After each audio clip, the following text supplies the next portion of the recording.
Una noche, cuando volvíamos de Buenos Aires, más temprano de lo normal, una chica se levantó de uno de los asientos adelante de nosotras, se acercó al chofer y le pidió bajar. El chofer frenó sorprendido y le dijo que no tenía parada ahí. Estábamos atravesando el Parque Pereira. A mitad de camino entre Buenos Aires y nuestra ciudad está ese parque enorme que alguna vez fue una estancia de más de 10.000 hectáreas y que Perón expropió a sus millonarios dueños. Ahora es una reserva ecológica que parece un bosque algo siniestro, húmedo, en el que apenas entra el sol. El asfalto lo divide por la mitad. La chica insistió. Muchos pasajeros se despertaron. Un hombre dijo: «¿Pero dónde querés ir a esta hora, querida?». La chica, que era de nuestra edad y tenía el pelo atado en una cola de caballo, lo miró con un odio horrible que lo dejó mudo. Lo miró como una bruja, como una asesina, como si tuviera poderes. El chofer la dejó bajar y ella corrió hacia los árboles. Desapareció en una nube de tierra cuando el ómnibus volvió a arrancar. Una señora se quejó en voz alta. ¿Cómo la dejan sola a esta hora? Le pueden hacer cualquier cosa. Ella y el chofer discutieron casi hasta que llegamos a la estación. Nunca nos olvidamos de esa mirada ni de esa chica. Nadie le iba a hacer daño, de eso estábamos seguras. Si alguien podía ser dañino, era ella. No llevaba bolso ni mochila. Estaba vestida con ropa demasiado veraniega para el fresco de la noche de otoño. Una vez fuimos a buscarla. El novio de Andrea, el de la camioneta, no existía más en nuestras vidas. Pero había otro chico, el hermano de Paula, que ya manejaba el auto de su padre. No sabíamos exactamente dónde había bajado la chica, pero no era tan lejos del molino. El parque tiene un molino estilo holandés, que no produce nada. Es una chocolatería para los turistas. Caminando entre los árboles descubrimos senderos y también la casa, que alguna vez había sido parte de la estancia. Ahora está recuperada, se puede visitar como un museo y hasta se hacen fiestas de casamientos exclusivas, pero entonces nada más la cuidaba el guardaparque y parecía contener la respiración entre los pinos, secreta y vacía. A lo mejor es la hija del guardaparque, nos dijo el hermano de Paula, y nos trajo de vuelta a casa riéndose de nosotras, las nenas bobas que habían creído ver un fantasma. Pero yo sé que no era la hija de nadie, esa chica.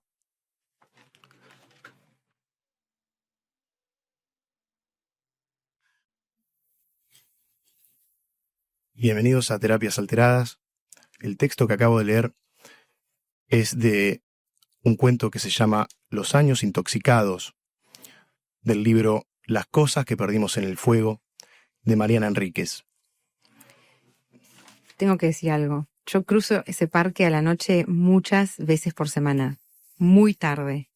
Y desde que leí el libro, yo veo a la chica corriendo como loca por los parques. La veo cada noche, paso y digo, bueno, hola, ¿qué tal? Y sigo. Una impregnancia. ¿Qué pasa cuando el terror pasa por casa, no? Exactamente, y de eso quiero hablar un poquito hoy, Flavia. Elegí a Mariana Enríquez. Ella es una escritora muy joven y muy prolífica. Ha escrito de todo, cuentos de horror, novelas y crónicas también. Uh-huh. Lo elegí por varios motivos. Los voy a enumerar brevemente. Tal vez el primero de ellos. Nosotros cuando leemos, si alguien tuvo la oportunidad de disfrutar a Gerian Le Fanu en Chapel-Isod, en donde suceden las ghost stories irlandesas, o a Henry James, Uh-huh. que habla de Londres, la capilla inglesa, o Stephen King, de nuevo, ¿no? En Maine, en Nueva Inglaterra. Y nosotros tenemos a Mariana Enríquez, que nos sitúa geográficamente a pocos kilómetros donde estamos ahora hablando, en un lugar que queda entre La Plata y Capital Federal. Los cuentos de Mariana de este libro, Las cosas que perdimos en el fuego, casi todos ellos suceden en estos parámetros, en estos lugares. Suceden en Lanús, en Constitución, en distintos barrios de Capital Federal, en La Plata, en sus alrededores. Y eso nos da un toque de realismo que se suma allá a la pluma de ella, que es de por sí muy realista en los cuentos que relata en este libro, Las cosas que perdimos en el fuego. Tal vez, por supuesto, no es el único atributo ni por lo único que elijo esto, ¿no? Pero creo que es un tema muy importante a la hora de engancharnos en la lectura. Quienes estamos habituados a leer el terror, Sí. estamos muy acostumbrados a situarnos en otros lugares, generalmente en el hemisferio norte. Ujú. Y pocos argentinos o pocos latinoamericanos se han adentrado de la manera que Mariana Enríquez lo hizo en el terror. Y para colmo sucede acá. Algunos suceden en algunas provincias, en Corrientes y en otros lugares, pero la mayoría de los cuentos suceden acá, en la provincia de Buenos Aires, Claro, hay en una nuestra cercanía. ciudad. Además, tiene otra cosa. Yo soy de la generación X, José y Flavia también, somos más o menos de la misma edad, Bueno. y hemos Gracias. vivido las cosas que cuenta Mariana en estos cuentos. Realmente el extracto que acabo de leer, sucede en el contexto de una especie de crónica, que es uno de los cuentos más bonitos que tiene el libro, en el que un grupo de chicas viajan hacia Quilmes, al boliche El Bosque. Claro. Si se recuerdan, ustedes hacen memoria de la década del 90, ¿cuántas historias tenemos de haber hecho este viaje, no? Hemos ido y hemos vuelto. De esto se trata Mariana. Es una persona que más o menos tiene nuestra edad y habla de las cosas que nos pasaban a nosotros en esa época. El 1 a 1, la situación económica, los problemas que teníamos, las cosas que se hablaban, las cosas de las que no se hablaban. Las cosas que perdimos en el fuego. Las cosas que perdimos en el fuego. Exactamente. Tal vez elijo cuentos, ¿no? Yo la verdad, tal vez sea el género que más disfruto. Muchos dicen que quien escribe cuentos de una manera excelsa es muy raro que escriban excelente también una novela.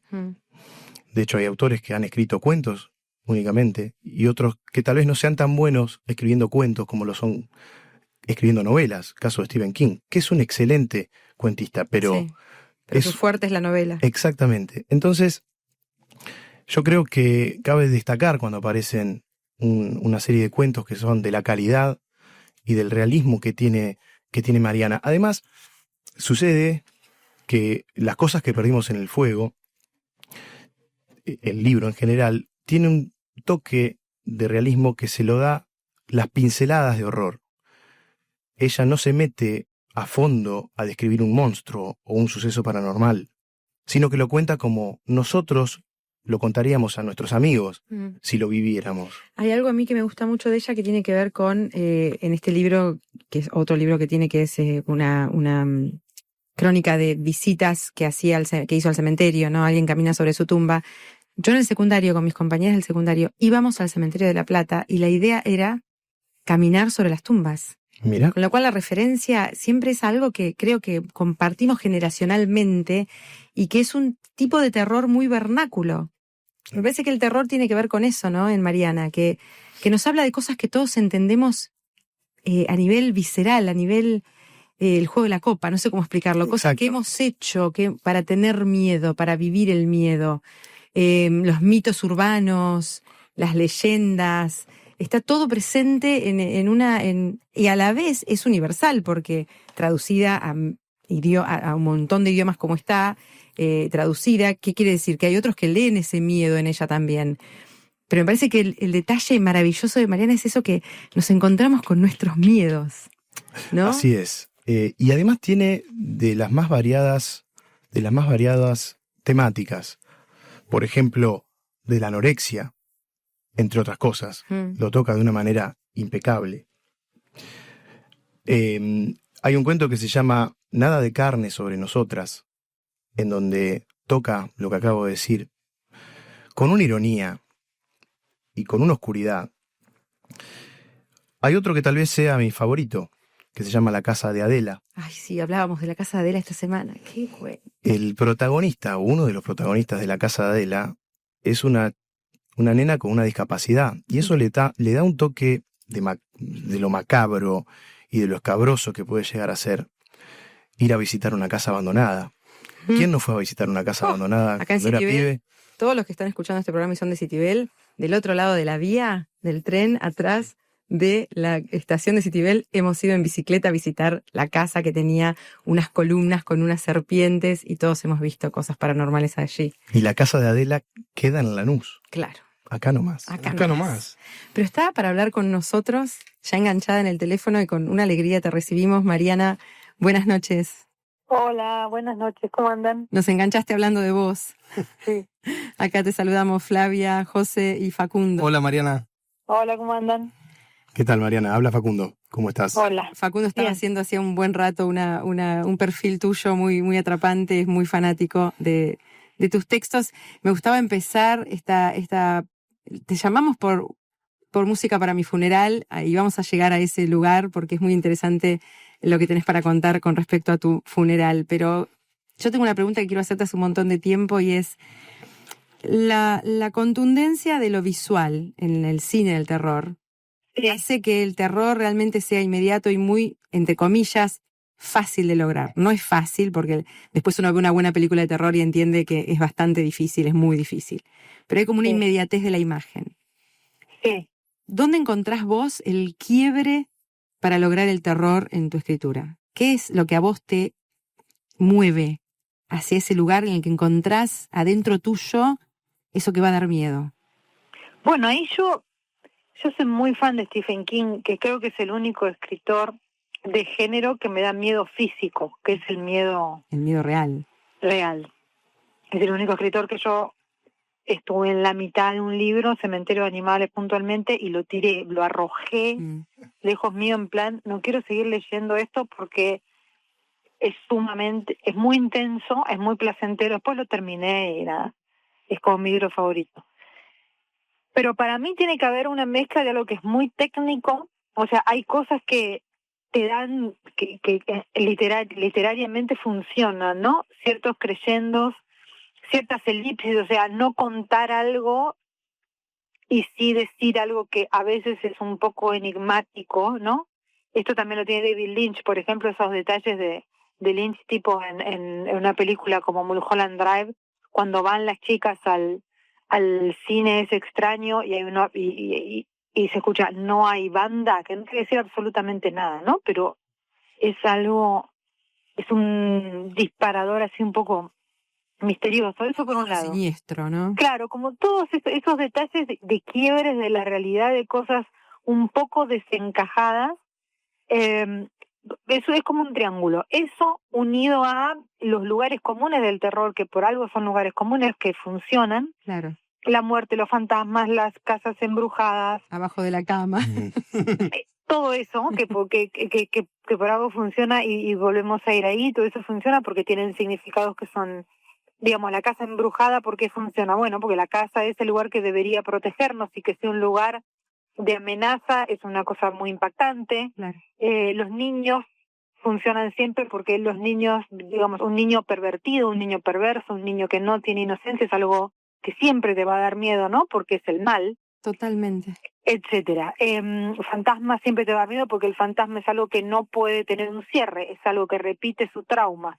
Si vos pensás, ¿qué hace un fantasma? Pide justicia, básicamente, ¿no? O sea, Claro. dice, me mataron así y quiero ser aplacado. Y no va a ser aplacado en general, es imposible aplacarlo. Entonces, bueno, esos son lugares comunes porque resuenan muy fuerte. Y después para mí son cosas que tienen que ver con el miedo palpable en el sentido del realismo, quiero decir, ¿no? La violencia, para mí, ciertos trastornos mentales también, mucho, lo irreparable, en general, como lo que se quiebra y que no se puede arreglar, que es algo que yo trabajo mucho, sobre todo en lo social. Y los secretos, ¿no? También. Los secretos de familia también, y y también los grandes traumas políticos. Sí, Totalmente. Sociales, Los grandes traumas masas, sociales, sí. Claro. Sí. Eso me parece como una fuente muy importante del terror que se usa poco porque la gente teme banalizarlo, ¿no? Pero yo creo que es todo lo contrario. Es todo lo contrario. Estamos hablando con Mariana Enríquez, escritora argentina fantástica, maravillosa, que a nosotros nos tiene muy encantados y les invitamos a los oyentes a que la lean y están desbordados, José y Facundo, por hacerte preguntas, así que le paso el micrófono a Facundo. Dale. Hola, Mariana. Hola. Mira, vamos a seguir la línea de lo que venías diciendo, ¿no? De los temas que no fallan. Y hablaste lo último un poquito de los temas políticos, ¿no? Que pueden ser, por ahí se banalizan si uno escribe y hay que ser muy cuidadoso. Vos tenés en Las cosas que perdimos en el fuego, tenés incluso el nombre del cuento, ¿no? Que titula el libro, casualmente es el último cuento, habla sobre un tema muy actual, que es la violencia de género, la respuesta de las mujeres en general, cómo agrupadas responden irónicamente, y me parece genial la vuelta de tuerca que le diste a eso, a ese cuento que me parece fantástico, tal vez uno de los mejores que he leído tuyos y en general. Y lo que se me ocurría era para preguntarte, ¿cómo se te ocurrió eso? Porque vos esto lo escribiste, calculo yo, antes de 2016 por lo menos, porque el libro salió en ese año, y no era una temática tan actual como ahora, ¿no? Y sin embargo, parece una especie de premonición, ¿no? ¿Cómo se te ocurrió ese...? Es un cuento de 2013, creo. Lo escribí para una revista peruana que se llamaba El Buen Salvaje. Fue un cuento escrito a pedido. Mirá. No a pedido de tema, ¿eh? O sea, a pedido de... ¿Tenés un cuento? Claro. Tenés un cuento y no tenía un cuento, así que lo escribí. Era una idea que tenía hace mucho tiempo y que era una idea donde se cruzaban dos cosas. Por un lado, una imagen real, o dos en realidad. La imagen real es la que abre el cuento, que es una chica que pedía, que mendigaba. Yo la veía siempre en la línea E de subte porque es la mía, pero es posible que estuviera en todas, digamos, ¿no? Que tenía todo el rostro quemado. Ajá. Que quemado y absolutamente una quemadura muy profunda, quiero decir, no tenía casi rasgos, en los ojos nada más y todo lo demás era bastante indefinido. O sea que esto es un personaje real. Este es un personaje real, el de la chica de subte es un personaje real. Y a mí me impresionaba mucho porque no hacía lo que hace en el cuento. En el cuento pide dinero y da un beso, ¿no? Exacto. Pues, algo muy provocador. En la realidad no daba un beso ella, pero tenía algo que sí era sumamente provocador, que era tenía un cuerpo absolutamente sensual. Muy atractiva. Muy atractiva. Y esa mezcla, ¿no? Con ese rostro bastante anfibio, porque al perder los rasgos tenía algo, al no tener nariz, ¿viste? Tenía algo muy, muy, muy anfibio. Y ese cuerpo así como escultural que ella además exhibía, ¿no? Porque nada, le debía gustar tener un cuerpo bárbaro, quiero decir. Era algo muy impactante físicamente y que causaba muchísima incomodidad, como una especie de neobelleza, ¿no? Ajá. A partir del daño. Me parecía como una imagen muy poderosa. Y eso era, en esa época, el baterista de Callejeros asesinó a su mujer, quemándola y mintiendo, que eso también está en el cuento, pero deformado, porque no quiso usar los nombres reales de Wanda y de su asesino. No. Tenía esas dos cosas en la cabeza y empecé a pensar como una especie de cuento de ciencia ficción. Para mí es un cuento de ciencia ficción. A la Ballard, ¿no? Porque Ballard piensa la ciencia ficción como algo de un futuro muy cercano. Tal cual, muy cercano. De pocos años. Entonces yo pensaba, si esto fuese una epidemia, ¿no? La chica quemada del subte, no sé por qué está quemada, a lo mejor tuvo un accidente, fue de niña, no tengo la menor idea. No, yo inventé que fue un caso de violencia de género, que son esos bordes éticos complejos de la ficción, ¿no? O sea, ponerle un personaje real una historia que no es la suya, para mi beneficio. Pero bueno, los escritores somos así, bueno, traidores. Y dije, ¿qué pasaría si esto se vuelve una epidemia? ¿Qué reacción tendrían las mujeres? Una reacción radical, quiero decir, ¿no? Una radicalización absoluta de la,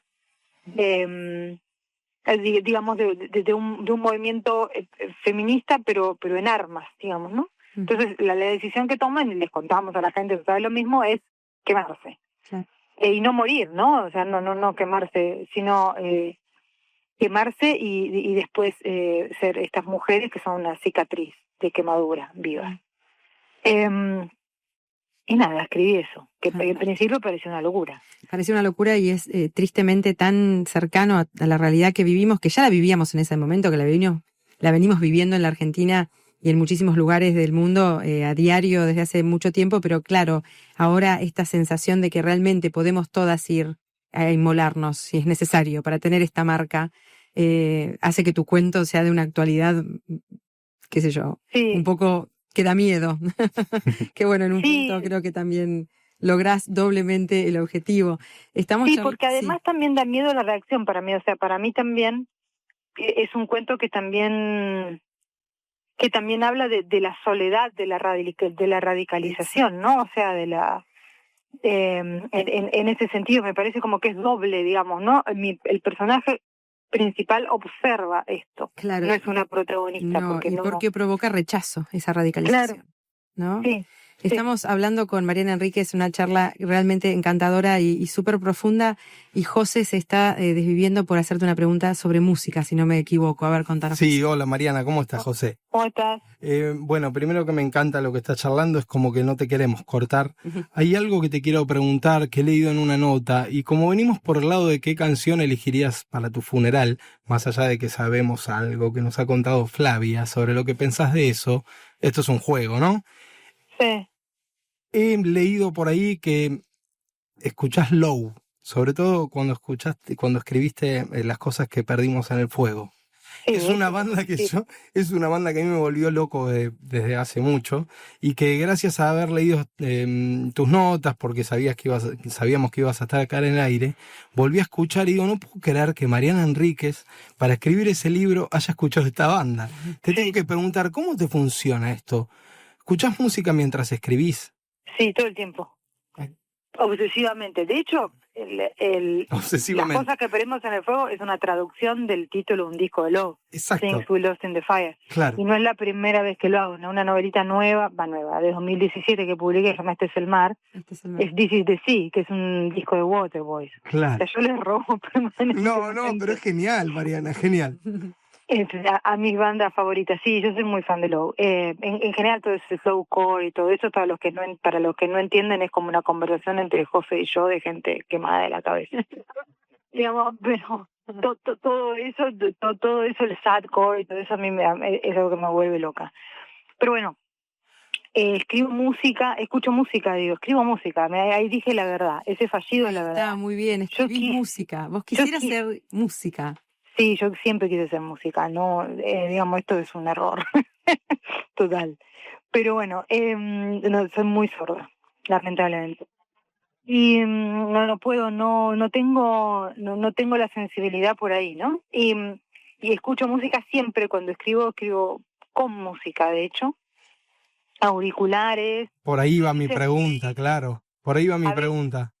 Sí, auriculares, para estar así como muy concentrada. A veces playlist, a veces no, depende. ¿No se te meten un disco? ¿No se te meten las palabras mientras estás escribiendo en el medio? No escucho en español, que yo creo que por eso no se meten las palabras, porque no es que no me guste. En general no me gusta mucho el rock argentino y eso, pero hay cosas que me gustan. Pero la música, y sí me gustan un montón de músicas cantadas en español. Pero las evito, folclore me gusta, qué sé yo, pero las evito por eso, porque te interfieren muchísimo. Claro. En cambio que en inglés, no. Aunque yo no hablo inglés y todo lo demás, sigue siendo como, te puedes desconectar, ¿viste? No es tu lengua. No, excelente. Hay algo ahí que no. Y ahora estoy terminando una novela y estoy a full también. Ahí estás terminando una novela, por Dios. ¿Estás terminando una novela de terror? Sí. ¡Ay, qué alegría que nos das! Qué alegría que nos das. Se nos está terminando el tiempo y Facundo me está por morder la cabeza si no le dejo preguntarte algo. Dale. Bueno, mira, yo lo que te quería hablar era de, si bien en la columna de hoy estamos hablando de las cosas que perdimos en el fuego, que es un librazo de cuentos de horror. El otro día estaba dando vueltas por una librería y veo a Pamiuk, que hizo la reedición de Estambul, que es un libro, una crónica de la ciudad de Estambul y de la historia, que es muy interesante. Pero vos también has escrito crónicas. Sí. De alguna manera, Alguien camina sobre tu tumba es una de ellas. ¿Cómo surgió esa idea? Porque es, la verdad, muy ingenioso. A mí me gusta visitar cementerios, porque yo fui una adolescente gótica una niña oscura y sigue siendo una mujer gótica. Lo que pasa es que no tengo el dinero para vestirme como quisiera. Pero siempre me gustó, me gustan los cementerios, antropológicamente hablando, estéticamente hablando, y también con respecto a mi historia absolutamente personal. Yo me di cuenta, ese libro termina con una crónica que es el entierro de la mamá de Marta Dillon. Sí. La mamá de Marta estuvo desaparecida, o sea, fue asesinada por la dictadura, estuvo desaparecida y sus restos fueron recuperados por el equipo de antropología forense. Y tuvo su funeral, justamente. Y fue cuando yo fui a ese funeral, que fue un acto político además, y fue como de un inmenso alivio, a pesar de lo triste que fue, que dije, tengo un libro de crónicas de cementerios que, más allá de ser un libro de viajes, es un libro que tiene que ver con mi historia personal y con la historia del lugar donde vengo, donde una tumba no es algo que da miedo, o no debería ser. La muerte siempre te va a dar miedo, pero una tumba con el nombre, con un epitafio, un lugar donde ir a llorar a una persona, el respeto que significa la marca, ¿no? Es decir, está acá este cuerpo y lo cuidamos y no lo tiramos por ahí. Que es lo que pasó, sobre todo lo que pasó cuando yo era chica. Claro. Que eso es una cosa así como muy... es un miedo muy real y muy epidérmico, digamos. Yo nunca me lo pude sacar de encima. Siempre digo que los primeros textos de terror que yo leí fueron el Nunca Más y la revista La Semana describiendo fosas comunes. Claro que sí. Entonces, hay algo de ese día, y decidí terminar el libro con esa crónica para darle una especie de sentido a todas las crónicas anteriores y decir de alguna manera, me encanta pasear por cementerios porque me gusta la música oscura y voy a ver la tumba que está en la tapa del disco de Joy Division, digamos, en Génova, pero además mi historia es esta. Y también los cementerios y las tumbas me interesan porque para mi país y para mi historia son un alivio. Son un alivio. Hay perdón Flavia, pero hay un cimiento para escribir lo que escribe que es impresionante. Y claro, lo que nos está contando es claro que fantástico. sí. Cuando te llamamos para hacer esta entrevista y te conté por WhatsApp que bueno, tenías que elegir música para mi funeral, música para tu funeral, me dijiste, pero yo no quiero funeral ni entierro, No. pero es un juego, y me mandaste la canción. Entonces la pregunta es, ¿qué canción elegís para tu no funeral? Space Oddity de David Bowie. ¿Por qué no funeral y por qué Space Oddity? Porque todavía tengo esperanza de que venga un vampiro y podamos lograr la vida eterna. Vamos, somos varios, llamanos. Tenés mi número. Yo aviso, me llevo conmigo solamente a los que banco. Todos los demás tendrán el final que la naturaleza les... Yo siempre fui muy antinaturaleza, así que... y David Bowie lo elegí, ¿sabes por qué? Porque creo que es el artista que mejor supo morir como artista. Totalmente. Me parece que y Black Star, además, que es como su última... La canción que él lanza con el disco el día después de morir, está relacionada con Space Oddity, ¿no? Totalmente. Y me parece que hacer lo que él hizo, o sea, que hacer de su muerte una obra de arte, es un gesto que a mí personalmente me impresionó muchísimo. Yo era muy fan de Bowie, creo que fue casi la única celebridad que de verdad fue como... No sé si lloré, pero casi, digamos, cuando me enteré que se murió fue muy impactante, porque era un hombre grande. Pero el acto final me pareció absolutamente deslumbrante, o sea, es como sostener una despedida y con esa convicción para sí mismo y para su público, me pareció muy importante, no sé cómo decirles, o sea, no sé si valiente es la palabra, porque no creo que debía estar muerto de miedo como todo el mundo. Sí. Pero hacer algo pero con fue eso... artístico. Sí, fue artístico como él. Sí, y bello, ¿no? Como siempre.